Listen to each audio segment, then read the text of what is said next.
everyone, I am the AngelsKingdom. Welcome back to the channel. Sorry for readjusting some stuff. So today, for all of you, I am going to be showing you how to make one of these puppies. Now, they are actually magnetic Transformers, badges that I made myself using just these simple tools. I also used some of these magnets right here. I'm gonna be using big magnets for this, but the ones that I usually use are a lot smaller. And I'm also gonna be using I'm gonna be using all 4 of those magnets. And this board, which is foam on the inside, so you can't really use hot glue on it. But it is like sort of paperish on it. So what I do is I trace out on whatever symbol you want, and then I try and color, or at least highlight. No, shade the back of it so I could draw it onto the piece of foam, or foam cardboard, wherever you want to call it. And then I place it down and I figure out where I want to cut it and what I want to do with it. Now, these boards are actually not too terribly expensive. The ones that I got were about like probably $8 a piece, and I got 2 of them just in case, so $16 in total, 16, 17, whatever you want to call it. So now I get something so I don't scratch up my table or anything, and I just cut. Now, when you are cutting, or when I am cutting, usually I like to just cut halfway down the first time and go slow with it, and then for the second part I'll just like go all the way in. Of course, you can always flip this over and cut the rest of it off. At that point, it's just paper you're really cutting through. And yeah, here we go. Oh, this is the piece that I got now, and now we just put it over there, and we take our pencil. Oh, go ahead and get that out of the way. Now we just take a marker, or whichever you... Oh wait, no, I skipped this part. What the heck? Anyways, I took my pencil and I basically just highlighted, or just started going over the lines again, marking it into the piece of styrofoam. Now here I am with a marker, and I'm basically just tracing out the Autobot symbol. Now, when it comes to drawing this, you can highlight it or make it any size. You can do or use whatever materials you want. This is just me using this foam board that I got, that was like $7 that I got at Hobby Lobby. So yeah.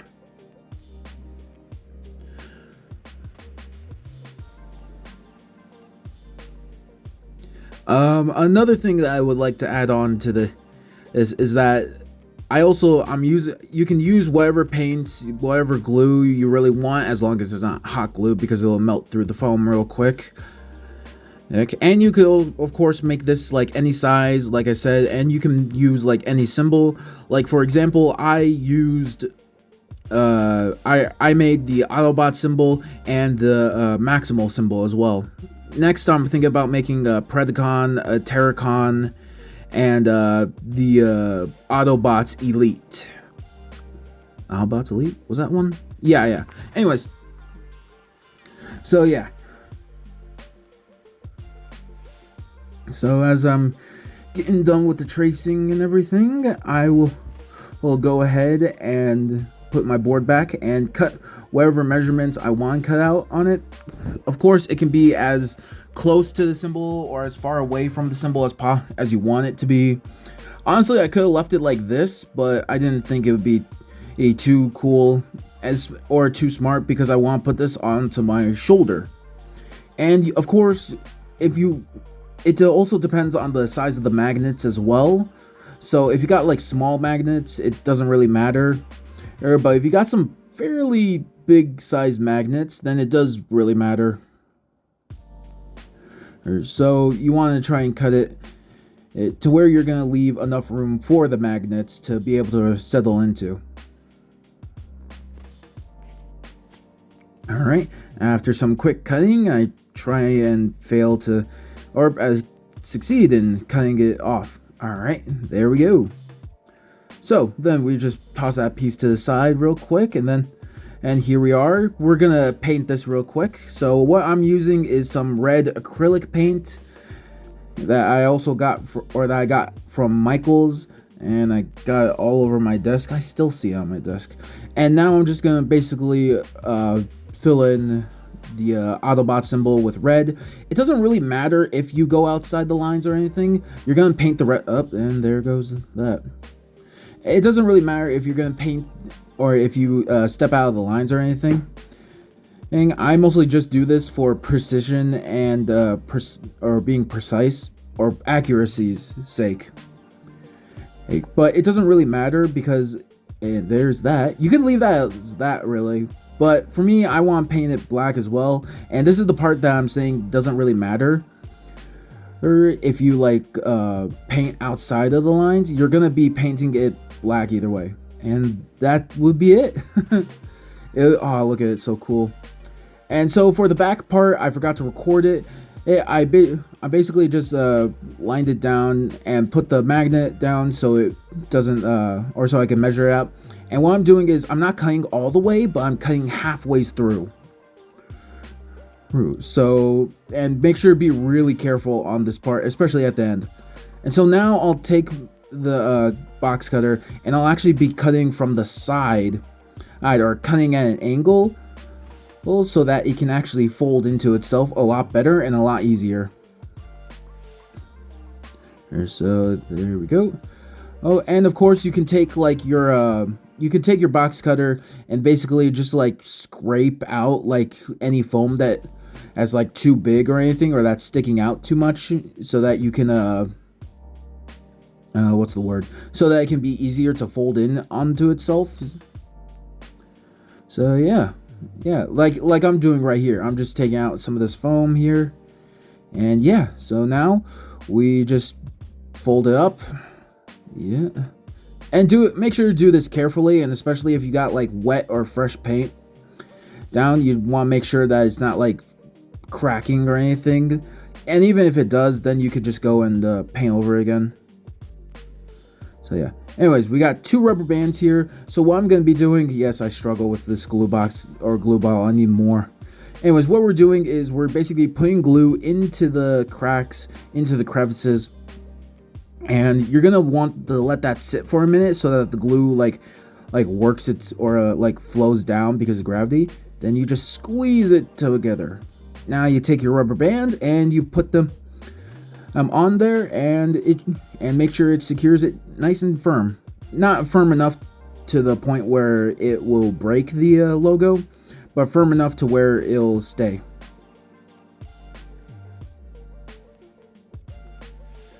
And yeah, so I use the end of my paintbrush because I feel like that would be the best course of action. So yeah. All right, now that we got everything cleaned up and everything, now it's time to add on the magnets. Now, for the magnets here I'm going to be using the same glue, and you could use whatever glue you want, just as long as it's nice and sturdy and that will actually stick to like metal and such.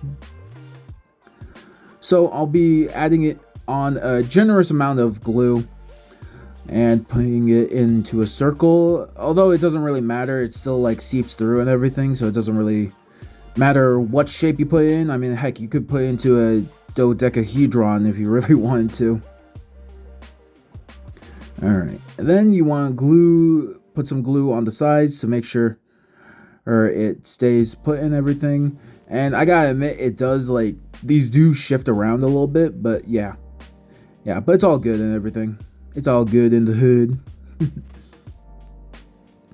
Alright, now that's the first magnet, and we'll put on a second magnet because I want extra security on this, and I also think it'll be really cool. But of course, like I said, it doesn't matter. I mean, this is just my personal thing. It doesn't really matter. I mean, whatever magnets you want to put on, or how many, or whatever, however big or small kind of magnets you want to put on. It all just depends on what you want. It all depends on what you really want to go for in this. This is just how I really do this. All right, and turn to the side, and yeah, and it's still sliding for some reason. I don't know why it's sliding, but yeah. Anyways, Okay, so I'm gonna put this paintbrush, not the brush side, not the brush side, goddamn, no. Okay, thank God. Anyways, hey, so now I'm just gonna let this sit and dry for a little while, and we'll come back to it. So it's a couple hours later, and so now you get to see the absolute mess I have to deal with and struggling to put this damn thing on. I try and like do all the like different ways to put it on, but it really does not work out until like, yeah. Oh God. Oh man, I really got. God, I should not have eaten anything before this recording this, honestly, because like I'm trying to do this, yet I'm like so full on pizza. God. But you know, I wanted to make this video, I want to record this and everything, but I'm like really full here, so like I'm really bloated. So yeah. Anyway, so I put this on the shoulder. And why, I don't know why it's not in frame. Anyways, you could put this onto any clothes you really want to, a t-shirt, a jacket, pants. I want this to be on the shoulder and everything, so yeah. And plus, this is also adjustable as well, so like if you don't like it in a certain position, then you could always put it into another position. And yeah. Anyways, come on, put it on, hurry up, show the class what you got here. And boom! All right, the Owlbots logo with my Optimus Prime arm as well. Oh, if you guys want me to show how to make the Optimus Prime arm, I'll do that. But yeah. Anyways, these were both made for the Optimus Prime arm, and the idea of the Autobots badge was made specifically for Transformers Rise of Beasts. So yeah, no, I really like how these come out and everything. So yeah. All right, come on, show. God, I don't know what I'm doing. All right, and here we are. All right, and I hope you all enjoyed this video. If you did, make sure to hit the like button, comment, subscribe, do all that jazz. And yeah, anyways, here I am taking a couple pictures. There's here, and yeah. All right, I'll see you guys later. Goodbye.